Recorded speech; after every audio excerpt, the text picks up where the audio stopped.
You ever have a moment where reality just punches you in the chest, so fast, you can't even breathe? That was me. Sitting in our bedroom, recording a webinar about, get this, trust in modern relationships. I had my notes open, chamomile tea on the nightstand, hair in a messy bun, trying to sound like I had my life together. And then, static. Just a little buzz in my headphones. I thought maybe the Bluetooth glitched. We shared equipment, my husband and I. He's a journalist, sometimes records interviews from home. We had this fancy mic system set up for convenience. Only tonight, it betrayed me. I heard a voice. His voice. Laughing. Then, hers. Light, sugary. Like someone trying way too hard to sound effortless. You think she suspects anything? She said, giggling. And him, my husband, cool as ever. Doubt it. She thinks I'm still in New York. Editing that piece on political transparency. He actually laughed at that. I didn't move. Didn't blink. Just stared at my screen like it might glitch and save me from what I was hearing. They didn't know the mic synced to my session. Didn't know it picked up their audio, loud and clear, like karma had decided to press record. She said something about staying the night. He said, I wish you could. And just like that, everything shifted. I didn't scream. I didn't cry. I just sat there, lips frozen mid-word, while strangers listened to me talk about honesty. And my marriage dissolved in the background. Funny how betrayal doesn't always announce itself. Sometimes, it just clicks on like a second mic. After the webinar ended, I just sat there. Still. Silent. My hands resting on the laptop like they forgot what hands are supposed to do. The room felt thinner somehow. Like someone had drained the air out of it while I wasn't looking. You know what's wild? He still didn't know I'd heard. That part hit harder than I expected. Because while I sat there in stunned silence, my husband, was probably sipping wine in some hotel suite, smiling at another woman like he hadn't just detonated our life. I didn't cry. Not then. Not even when I shut the laptop and looked around the apartment, half expecting the walls to react. They didn't. The room looked the same. Same couch we picked out 2 years ago. Same blanket I always stole. Same stupid plant he insisted we name, Bruno, because every plant needs a personality. Nothing had changed, and yet, everything had. The silence was different now. Not peaceful. Not comfortable. Just hollow. Like the moment after an explosion where all you hear is ringing, but everything looks intact, until you notice the cracks. I walked to the kitchen on autopilot. Opened a cabinet. Closed it. Opened the fridge. Stared inside like the orange juice might have an answer. It didn't. So I made tea. Because when you don't know what else to do, you make tea. Not because it fixes anything. But because it gives your hand something to hold when your heart doesn't know where to go. I sat at the kitchen table and stared at the mug like maybe it would blink first. That's when the first memory hit me. Not of the betrayal. Of him. Of us. Back before all of this. Before hotel rooms and lies and hidden microphones. Before I knew what it meant to feel invisible in my own home. We met at a publishing conference in Chicago.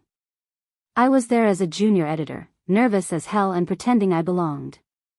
He was one of the speakers. Confident. Charming. The kind of guy who walks into a room and somehow makes everyone lean in a little. He was wearing this ridiculous navy blazer that didn't quite fit his shoulders right. I remember that. And the way he smiled, like he already knew you were going to laugh at his joke, and not in an arrogant way. Just, certain. We talked after his panel. I asked a question about fact-checking. He made a joke about conspiracy theorists. I laughed way too hard. 2 days later, he found me on LinkedIn.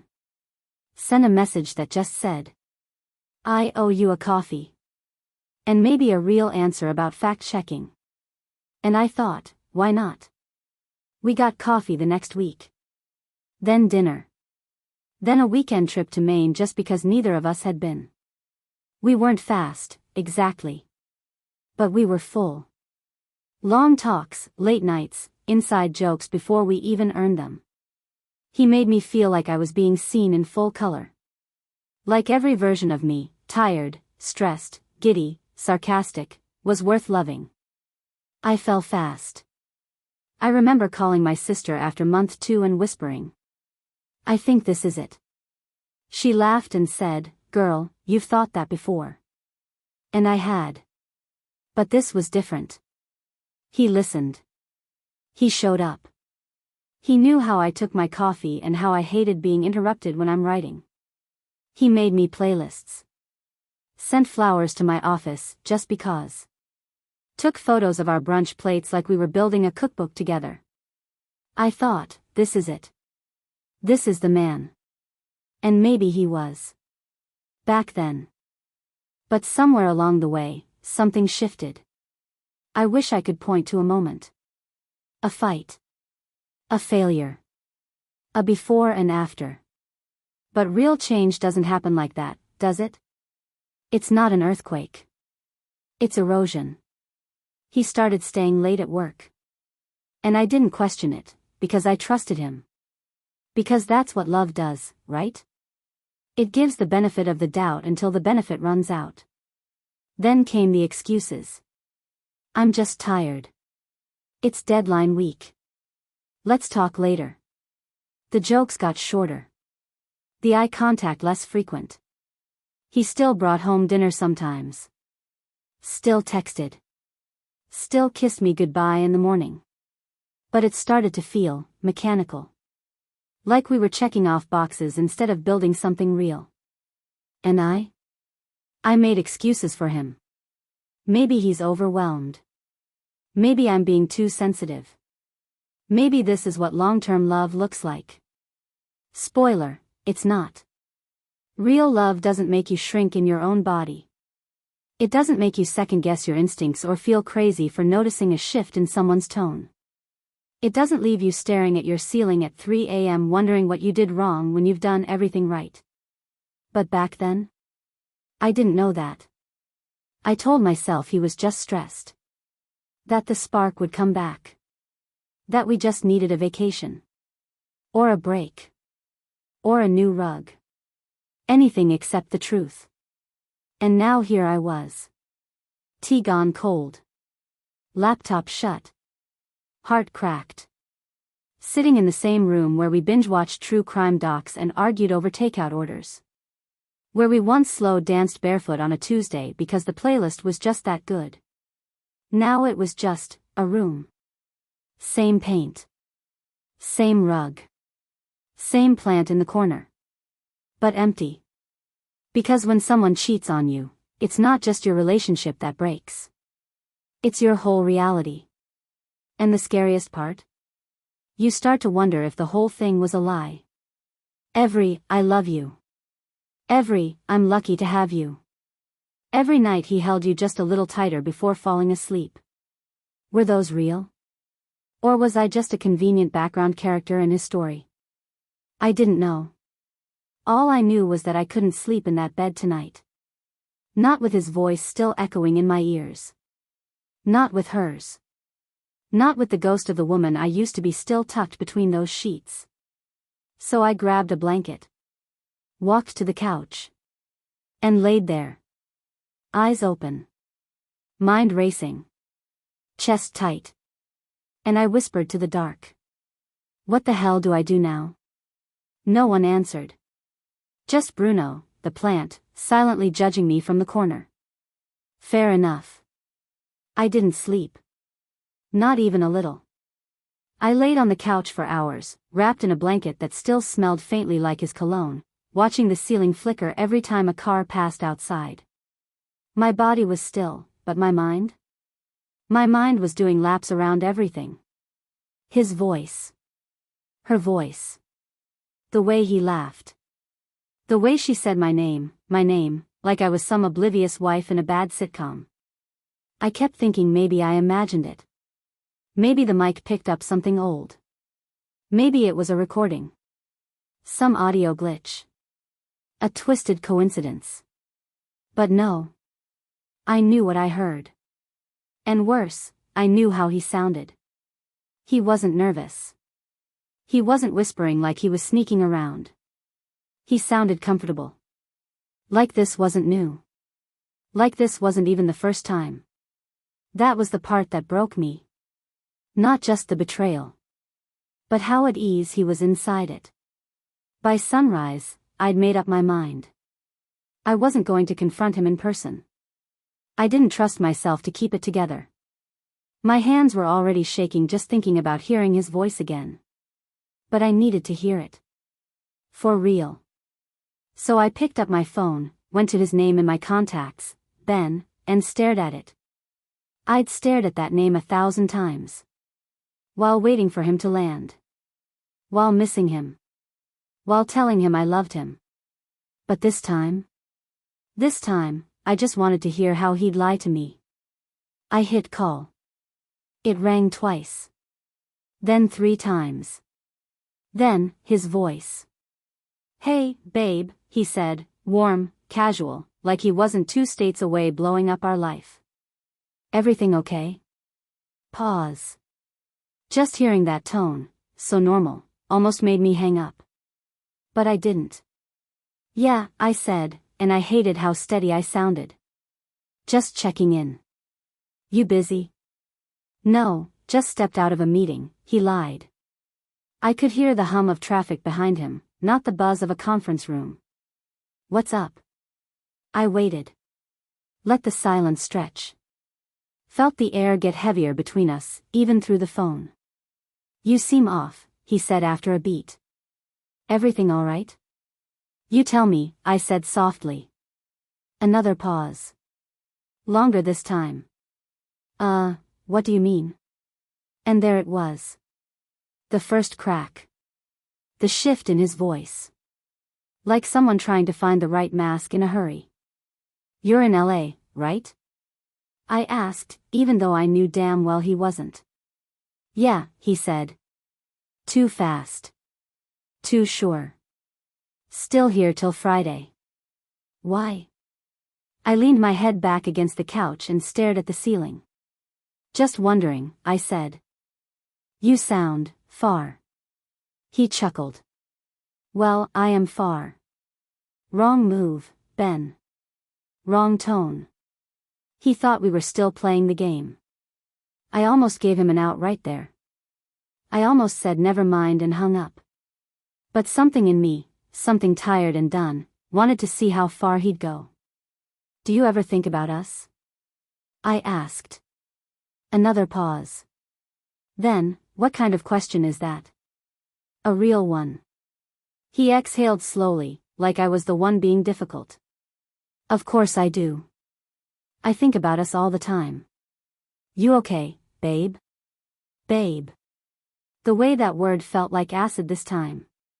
Like something sticky and fake that I wanted to wipe off my skin.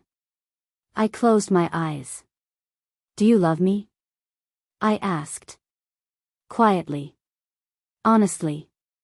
He didn't answer right away. That hesitation told me everything. Then, "Yeah. Of course I do." "Where's this coming from?" I opened my mouth. Closed it. I wanted to scream. I wanted to cry. I wanted to throw the phone across the room and break something that wasn't already broken. But instead, I asked, "You alone right now?" Another pause. And then the shift in tone. That tiny, almost imperceptible shift you hear when someone knows the jig is up. "Why do you ask?" Bingo. I took a breath. "Because I heard you, Ben. Last night. Through the mic." Silence. Real silence. Not confusion. Not shock. Just, the sound of someone's world collapsing, and them realizing they built it on a lie. "You, what?" he said, but there was no conviction in it. No real question. Just a stall tactic. "Our mics are still synced." You didn't disconnect yours when you left. I was recording. I heard everything. Still nothing. He didn't deny it. Didn't pretend I was imagining things. Didn't even ask what I meant by everything. Because he knew exactly what I meant. I waited for him to speak. To say sorry. To say it was a mistake. But all he said was, Jesus. And I don't know why, but that made me laugh. Soft. Bitter. Just one sharp exhale through my nose. I take it she's not just your coworker, I said. He was quiet for a long time. Then. No. That's all. No justification. No spin. Just the first honest word he'd said all morning. How long? I asked. I expected another pause. But he surprised me. About 6 months. 6 months. I pressed the heel of my palm to my forehead, like I could stop the headache from coming. You weren't even going to tell me, were you? I didn't plan for this to happen, he said. Classic. It just happened. There it was. The oldest line in the book. Like cheating is a car accident. Like you just wake up in bed with someone and go, oops. Was it worth it? I asked. Throwing everything away? He didn't answer. So I did. It must have been. You did it for half a year. I could hear the weight in his breath. The way he wanted to fight it. But couldn't. He'd already lost. I'm sorry, he finally said. I didn't mean to hurt you. I stood up. Pacing now. Like the motion could keep my heart from caving in. You didn't mean to hurt me, I repeated. But you sure didn't try very hard not to. More silence. Then he whispered, can we talk? In person? No, I said. Flat. Cold. Done. I'm flying home tomorrow. You're not coming here, I said. Babe. Don't call me that. He stopped. And that, more than anything, told me he finally understood. The game was over. I hung up. And the silence that followed? It wasn't empty. It was the sound of a lie ending. And me beginning again. I didn't pack a suitcase. I didn't make a checklist or call ahead or even know where I was going. I just grabbed my purse, my laptop, and my charger, because trauma doesn't cancel work, apparently, and walked out the door. The apartment didn't fight me. It just let me leave. Quietly. Like even it knew I couldn't breathe in there anymore. I got in the car and drove. Didn't think. Didn't turn on the GPS. Just picked a direction and let the road make decisions for me. 30 minutes later, I found a motel, one of those roadside places that looks like it hasn't changed since the 90s. Neon sign half burned out. A vending machine outside that blinked out of order like a warning. Perfect. The guy at the front desk didn't ask questions. I paid in cash. Room 12. Peeling wallpaper. One sad painting of a sailboat. The kind of bedspread you don't want to think too hard about. But it was mine. At least for the night. I sat on the edge of the bed and just listened. To the quiet. To the buzz of the AC unit. The faint hum of traffic outside. The silence of not being lied to for the first time in months. You know what's weird? It didn't feel like peace. It felt like a vacuum. Like all the noise had been sucked out of me and now there was just this hollow space where love used to be. I checked my phone, 10 missed calls. All from him. Texts too. Please talk to me. I messed up. I know. But we need to talk. I'll be home tomorrow. We can figure this out. I didn't answer. I couldn't. Because part of me wanted to scream, figure what out? The cheating? The lying? The fact that you built a whole second life while I was making you breakfast and editing your articles? Another part of me? It just wanted silence. So I turned off the phone. Tossed it onto the dresser. And I stared at myself in the mirror above the desk. Hair a mess. Face pale. Eyes, not mine. I looked like someone who just got hit by something invisible. And honestly, that's exactly how it felt. Like an emotional hit and run. 1 minute I was coasting through normal, and the next, crash. No warning. No brakes. Just impact. I poured a glass of motel tap water and sat down at the tiny desk. Opened my laptop. Not for work. For me. New document. Title.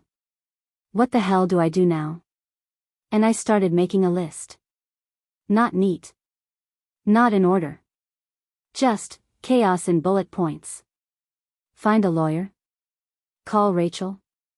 Cancel the dinner reservation for next Friday, how ironic. Get tested. God, I hadn't even thought of that yet. Pick up my favorite sweater from the dry cleaner. If he hasn't already stolen it. Figure out the lease. Breathe. That last one? I wrote it 3 times. Breathe. Breathe. Breathe. Because I kept forgetting to. At some point, I messaged Rachel, my best friend since college. We hadn't talked much lately. Work, life, whatever. But if anyone would show up with wine and snacks and not ask questions unless I was ready, it was her. I texted. You home? She replied within seconds. Yes. Are you okay? Not even close. Come over. Now. I'll leave the door unlocked. I almost cried at that. Not because it was dramatic. But because it wasn't. Because when you're unraveling, you don't need speeches. You need someone who just says, come over. I'll leave the door unlocked. But I didn't go.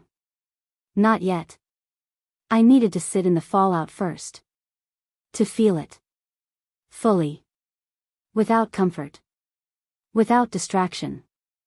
I needed to face the fact that the person I loved most had become a stranger with my secrets in his mouth.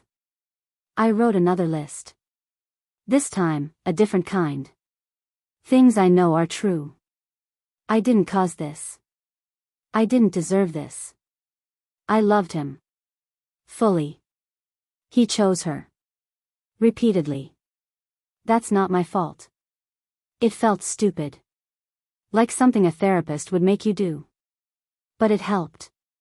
Because the part of me that wanted to blame myself?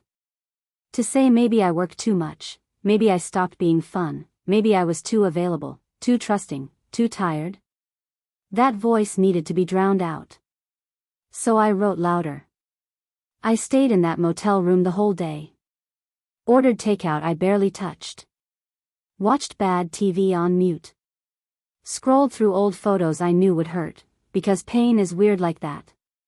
It wants company. There was one photo of us in Maine. Our anniversary trip. We were laughing, arms wrapped around each other, my head on his chest. I remembered that moment. The way he kissed my forehead after. The way he said, I hope we're always like this. And now all I could think was, were you already lying then? Was she already in the picture, just out of frame? Around 11 p.m., I got back in the car. Drove through quiet neighborhoods. Ended up outside Rachel's apartment. I didn't text. Didn't knock. Just sat in the car. Watched her living room lights flicker from the TV. Her dog barked once. Settled. It looked peaceful. I didn't go in. I wasn't ready for warmth. Not yet. I needed a little more cold. A little more space. Because sometimes, when your world implodes, you don't run to safety. You stand in the rubble. Just long enough to be sure you're still alive. And I was. Barely. But I was.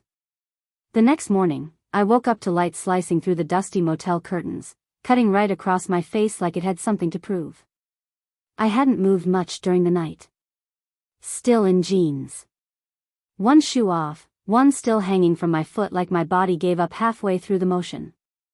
The air in the room smelled like leftover takeout and old carpet. It matched my mood perfectly. I didn't reach for my phone right away. Honestly, I was scared. Scared to open it and see another message from him. Scared of whatever new lie or plea he'd send. But also, scared of the silence if he didn't. Eventually, I picked it up. 6 missed calls. 2 new texts. I landed. Can we please talk? I'm sorry. I'll explain everything. No, you won't, I thought. Not without me checking the facts first. I wasn't going into this blind again. If I was going to survive this, I needed to know who she was, what she meant to him, and just how deep the cut really went. So I did what every heartbroken, betrayed woman with a Wi-Fi connection does. I went into detective mode. First step, Instagram. Not his, obviously. He barely used it. But hers. I remembered her first name from what he said on the call. And I had enough to work with. He'd mentioned she worked with him on a project last year. A quick search through the company's page, a glance at their team photos, and boom. There she was. Melissa Carter. 32. PR manager.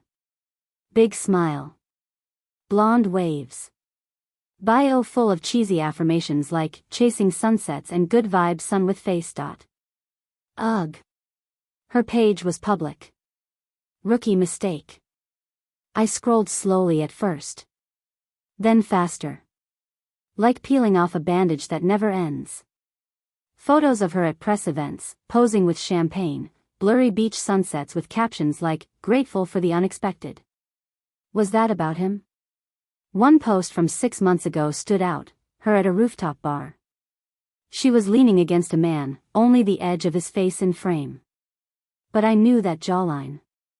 Knew that shirt. I bought him that shirt. I zoomed in like I was studying an ancient artifact.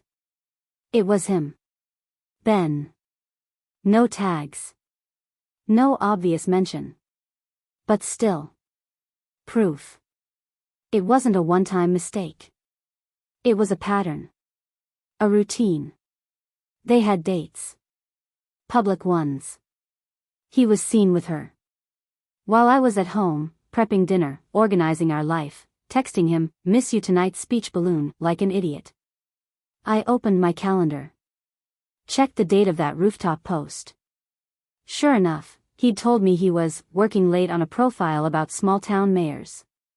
What a poetic load of crap. Next stop, LinkedIn. Not romantic, but sometimes the most useful battlefield.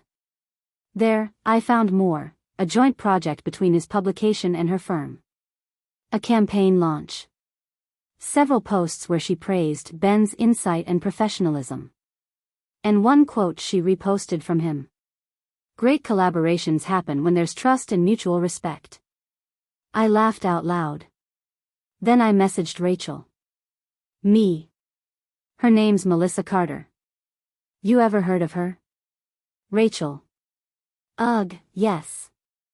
I've seen her at a few events. Why? Me. Because that's who he's been sleeping with. Rachel. Are you kidding me? Wait, was she at your party in March?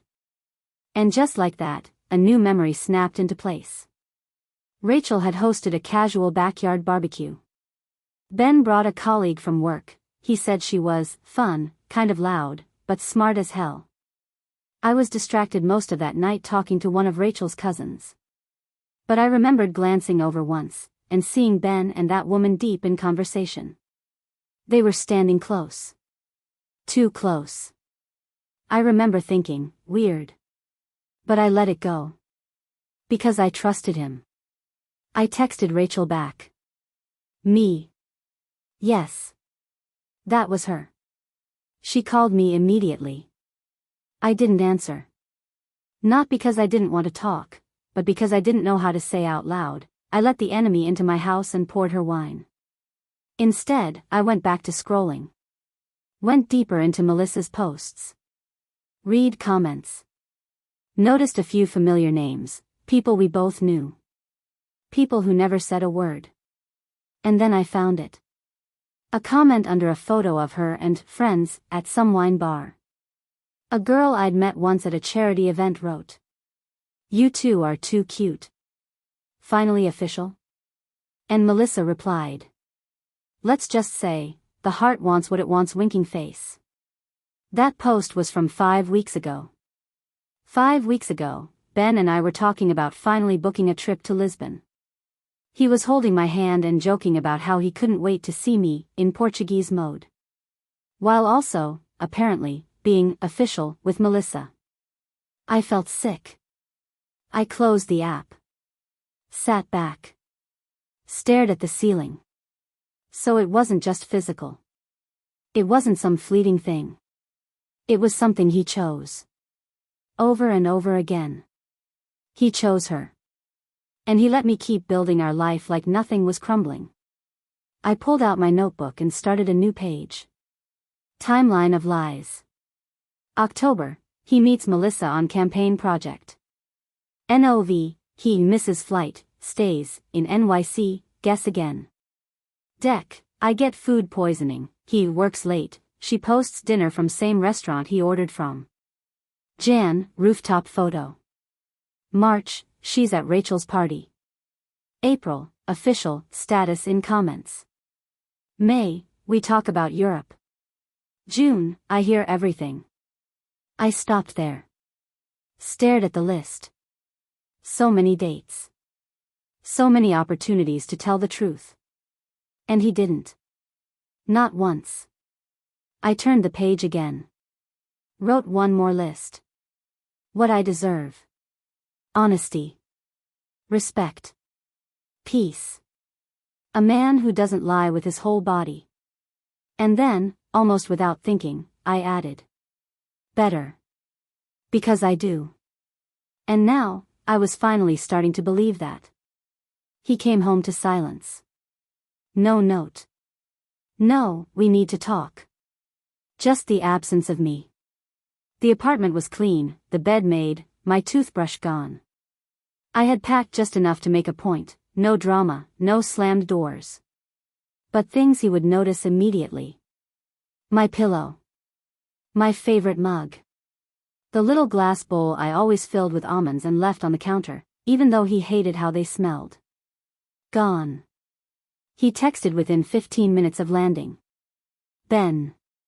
I'm home. Where are you? Then. Please call me. Then. We need to talk. I'm sorry. I turned off my phone again. I wasn't ready to hear more apologies written in invisible ink. I needed to hear them in person. Or not at all. That night, I stayed at Rachel's. She handed me a blanket and a glass of red wine and didn't say I told you so, even though she could have. The next day, I got up early, showered, put on actual clothes. Not the fall apart kind. The you'll see how okay I am kind. And I texted him. Me. Tomorrow. 6 p.m. The park on 3rd. Just you. He replied within seconds.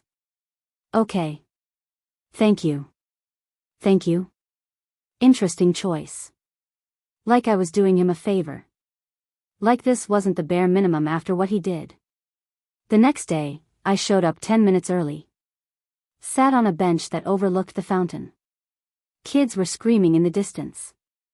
Someone jogged past with a golden retriever. Life, apparently, was still happening. He arrived exactly at 6 o'clock. Of course he did. Always punctual. Always composed.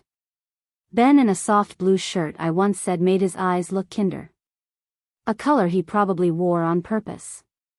He walked toward me like someone approaching a wild animal, slow, unsure, like one wrong move might get him bit. I didn't stand. Just nodded toward the space beside me. He sat. Silence. Then. I didn't know how to start, he said, not looking at me. Then don't, I replied. He blinked, taken aback. I watched him try to recalibrate, to find his way back into the script. But this wasn't a performance anymore. I'm sorry, he said finally. I know that doesn't change anything, but, God, I'm so sorry. He was staring at the ground now. I waited. He looked up. I never meant for this to happen, he said. You did it for 6 months, Ben, I said. That's not an accident. That's a routine. He winced. You were unhappy, he offered, like that was a justification. I blinked. I was tired, Ben. I was working hard. I was carrying a lot. But I was still there. I was still choosing you. Every single day. He looked like he wanted to argue. But even he knew he couldn't. I didn't want to hurt you, he said, softer now. But you did. Repeatedly. You looked me in the eye every day and pretended I was the only one. You made me believe I was the only one. I turned to face him fully now. You want me to say I understand? That I forgive you? That I'm okay? I'm not. I'm furious. And not just because you slept with someone else, but because you made me feel crazy when I started noticing something was off. He dropped his head into his hands. I didn't know how to stop. Then you didn't want to. He didn't argue. He knew I was right. I loved you, he said after a while. I still do. That made me laugh. Short, sharp, not kind. No, Ben. You loved the idea of me. You loved the way I made your life easier, softer. But you didn't love me enough to be honest. Or brave. Or faithful. He looked at me like he wanted to say more. Maybe he would've, if I hadn't spoken first. I'm not here to scream. Or cry. Or throw anything. I'm here to say what I need to say, so I can walk away knowing I said it. He swallowed hard. His eyes were glassy now. I won't ask you to stay, he whispered. Good, I said. Because I'm already gone. I stood up. He didn't move. Didn't reach for me. Didn't beg. And that? That was the most honest thing he'd done in months. I walked away from that bench lighter. Not healed. Not whole. Not yet. But clear. He finally knew the weight of what he'd lost. And I finally knew I could survive without him. The day after I confronted Ben, I drove out to my sister's. I didn't tell her I was coming. Didn't want to have a whole, are you sure, conversation over text. I just needed to be somewhere that didn't smell like him. Somewhere I didn't have to explain the look on my face. It's funny, growing up, my sister and I were oil and water. She was loud, messy, impulsive. I was structured, neat, the one who color-coded her homework folders. But somewhere around our late 20s, life knocked both of us around just enough to smooth out the edges. We found each other again, not because we were alike, but because we finally learned how to hold space for each other's mess. When I pulled up in front of her house, I was still wearing yesterday's jeans and hadn't brushed my hair. She opened the door barefoot, holding a half-eaten apple, and just said, "Finally." No dramatic hugs. No, what happened? Just a long look that said I know. You don't have to pretend here. She stepped aside, and I walked in. The smell hit me first. Her house always smelled like some combination of citrus cleaner and whatever she last cooked. Today, it was baked chicken and something garlicky. Her kids weren't home yet. Her husband was working late. It was just us. She motioned to the couch.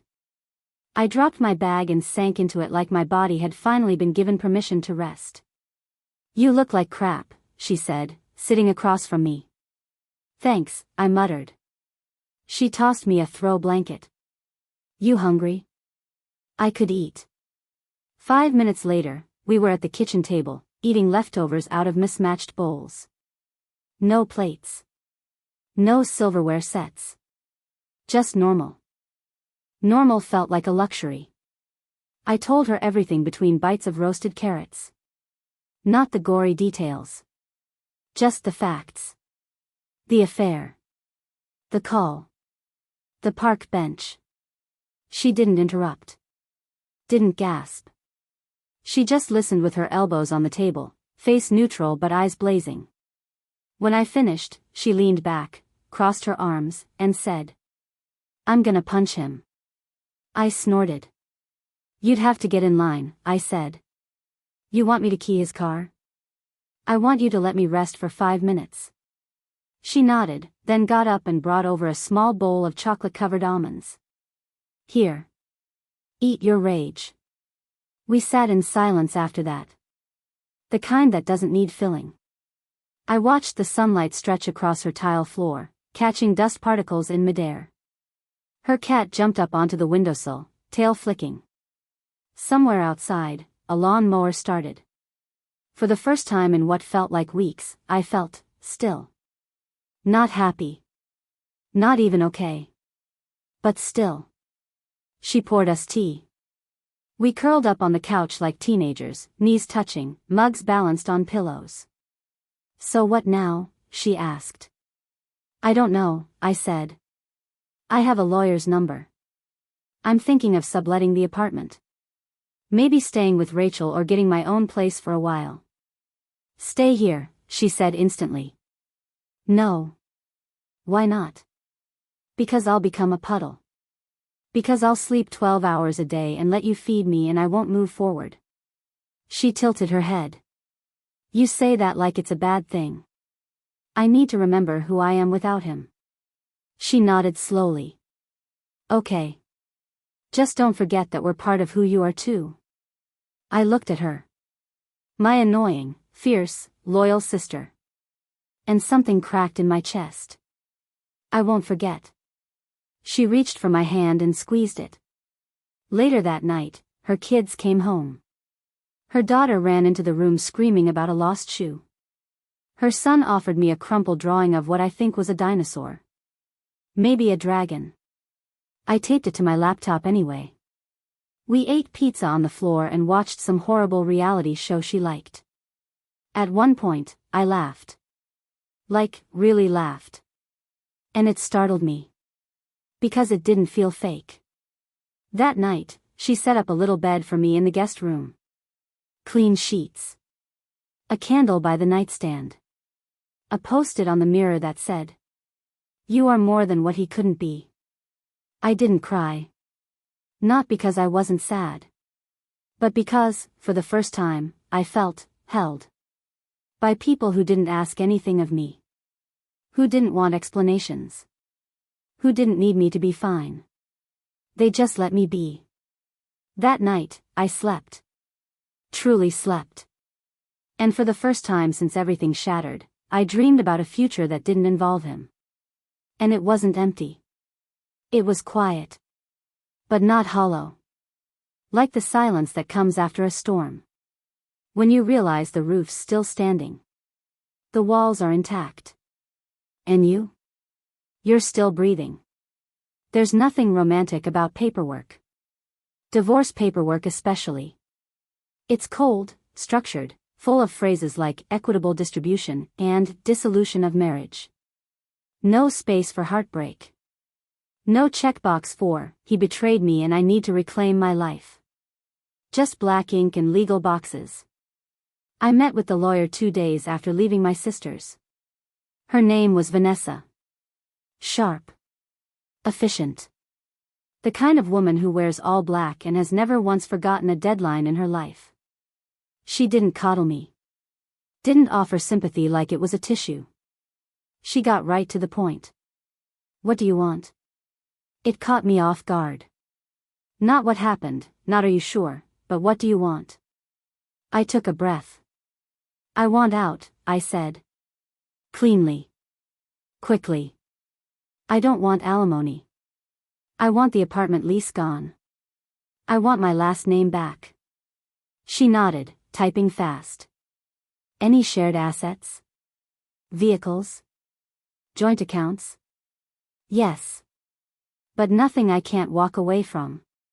She stopped typing. Looked at me. You sure? No, I admitted. But I want to be.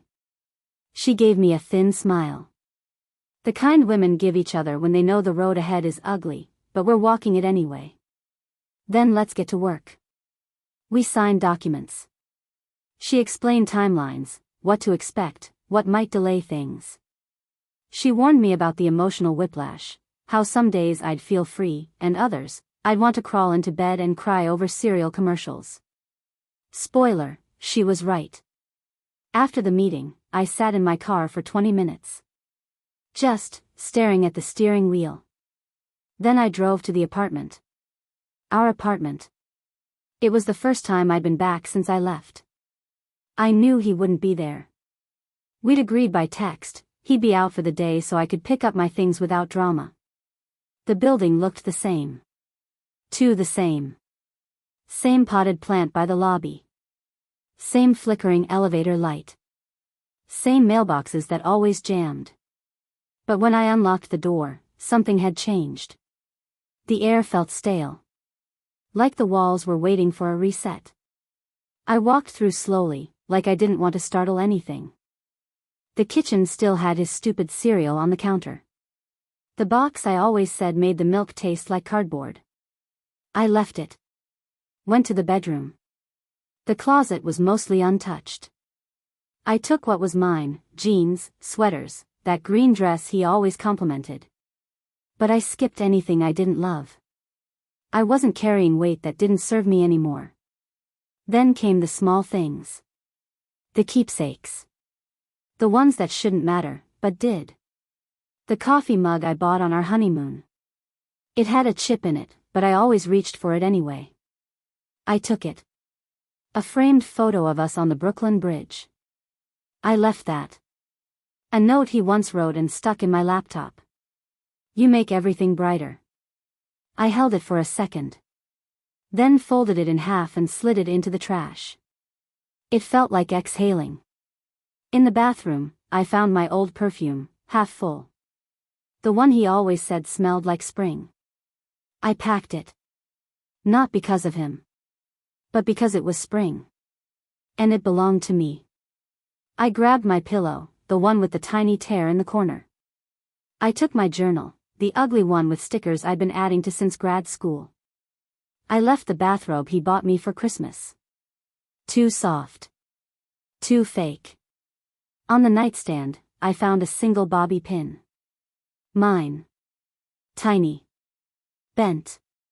Probably forgotten after some early morning scramble. I placed it in my bag like it was gold. Because sometimes the smallest things carry the most weight. When I was done, I stood in the middle of the living room, surrounded by silence and the ghost of a life I thought I had. And I cried. Not loud. Not dramatic. Just tears that came quietly, like they'd been waiting for permission. I cried for the mornings I woke up next to a lie. For the plans we made that would never happen. For the version of me that trusted too hard, loved too deeply, forgave too quickly.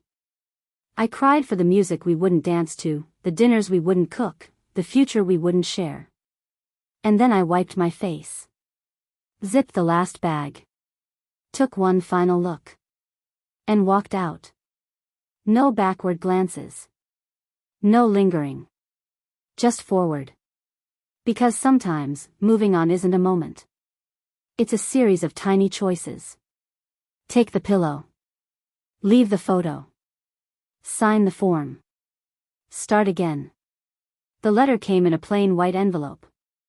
No return address. Just my name in his handwriting, tight, careful, a little crooked like always. I found it in the mailbox of my new apartment. Nestled between a pizza flyer and a water bill. It didn't scream urgent. It didn't scream drama. It just sat there. Waiting. I didn't open it right away. I brought it inside, placed it on the small wooden table by the window, and stared at it while I made tea. The water boiled, the steam rose, and still, there it sat. Eventually, I sat across from it. Turned it over. Slid a finger beneath the flap and opened it. The paper was simple. No letterhead. No perfume tricks. Just one page. Black ink. His handwriting. It read, "I know I have no right to ask you to read this. But I wanted to say something without defending myself. No excuses. No strategy. Just truth. You were good to me. Better than I deserved. And I ruined it. I wanted more. I took more. And I never once stopped to think about the cost. I thought I could control it. Keep it clean. Separate. But I couldn't. And I didn't. You were home. And I set fire to that. Whatever you think of me now, I get it. But I want you to know I will always regret this. Not just the act. But the moments I missed. The version of you that laughed at my dumb jokes. The way you looked when you read on the couch. The sound you made in your sleep when you were finally at peace. I had that. And I destroyed it. I hope you find something better. Someone better. And I hope, someday, you laugh again. The real kind. I'm sorry. For everything, ***. Ben. I read it once. Then twice. And the strangest thing? It didn't break me. It didn't feel like a dagger. It didn't open up old wounds. It felt final. Like someone placing a period at the end of a sentence that had been dragging on too long. I folded it. Placed it back in the envelope. Slid it into the drawer under the sink. Not out of anger. Not out of hope. Just, to put it somewhere. I looked around the apartment. It was small. One bedroom. Hardwood floors. A kitchen that could generously be described as charming, which is code for tight and mildly chaotic. But it was mine. My stuff, my light bulbs, my leftover containers stacked unevenly in a drawer that stuck a little on the left side. The couch was new. It still smelled like fabric store. The plants were mine. All three of them. I named them without irony. One of them's dying already. I'm learning. There's a bookshelf now. All my books. No compromises. No ones I kept out of guilt because he liked that author. Just the ones I actually love. My mugs don't match. I have 2 sets of towels instead of 3. I don't know why that feels significant, but it does. Every evening, around 6, light floods in through the west-facing window and bathes everything in gold. It hits the side of the fridge, the chipped tile, the framed art I got from a thrift store. And I just sit in it. Sometimes with a glass of wine. Sometimes just water. Sometimes nothing at all. Just me. Sitting. Breathing. I'm not healed. Let's not pretend this is a fairy tale. I still wake up some nights too early, heart pounding like it remembers something I don't. I still check my phone without meaning to. I still catch myself starting sentences with, "we used to," before I remember that we is just me now. But here's what's different. I don't feel like I'm waiting anymore. Not waiting for an apology. Not waiting for him to come back. Not waiting to feel whole. I feel simple. Like a stripped-down version of myself. Less polished. A little bruised. But real. And that's something. The other night, I made dinner, just for me. Nothing fancy. Pasta, garlic, olive oil, a little cheese. I played music. Not to fill the space, but to celebrate it. I danced in my kitchen. Just for 3 minutes. Barefoot, bowl in one hand, glass of wine in the other. And I laughed. Not the big, movie scene laugh. Just a soft one. The kind that says, this isn't the life I planned. But maybe it's the one I can finally live. We met at a cafe neither of us had been to before. Neutral ground. It was small, Quiet, the kind of place with more plants than chairs and soft jazz humming under the clatter of mugs. No one was taking selfies. No baristas shouting orders. Just a little place tucked between a bookstore and a flower shop. I arrived early. Old habit. I picked a table by the window. Ordered a cappuccino. No sugar. I didn't used to drink it that way, but things change. He showed up right on time. Jeans. A navy sweater. Glasses. Kind eyes. His name was Jonah. We'd met at a workshop 3 weeks earlier. Sat next to each other by accident, made jokes about how terrible the coffee was, then left without exchanging numbers. 2 days later, he emailed me. Said he liked my thoughts on the panel. Asked if I'd like to continue the conversation sometime. No pressure. No flirting. Just curiosity. I said yes. Not because I was looking for anything. God, no. But because something about him felt calm. Like someone who knew what it meant to lose something and still get up every morning anyway. We talked for almost 2 hours. Not about exes. Not about broken promises. About books. About how he once drove cross-country with a broken radio and learned to sing in keys he still can't find.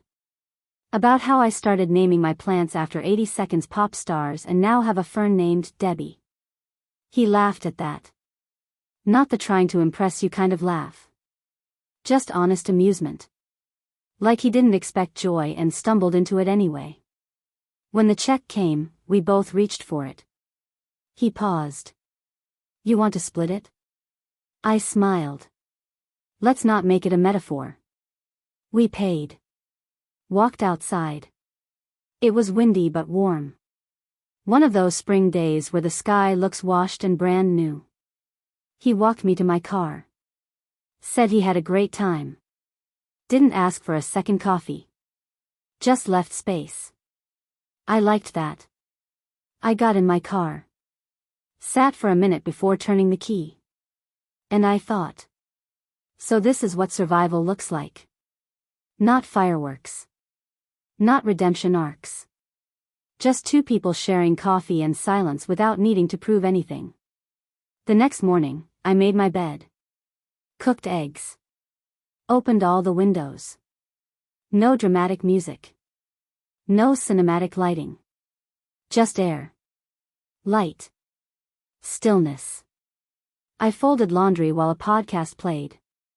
Answered emails. Took a walk. Waved at a neighbor whose name I still didn't know. And I didn't think about Ben. Not because I'd forgotten. But because I'd remembered myself more. People ask me sometimes, do I believe in love now? And I say, yes. But not the kind that forgets me. I believe in the kind of love that knows how to sit still. How to listen. How to say, I don't need to fix you. I just want to stand beside you. I don't know what comes next. I'm not rushing to define it. There's peace in that. There's power in the quiet. And for the first time in a long, long time, I'm not alone in it.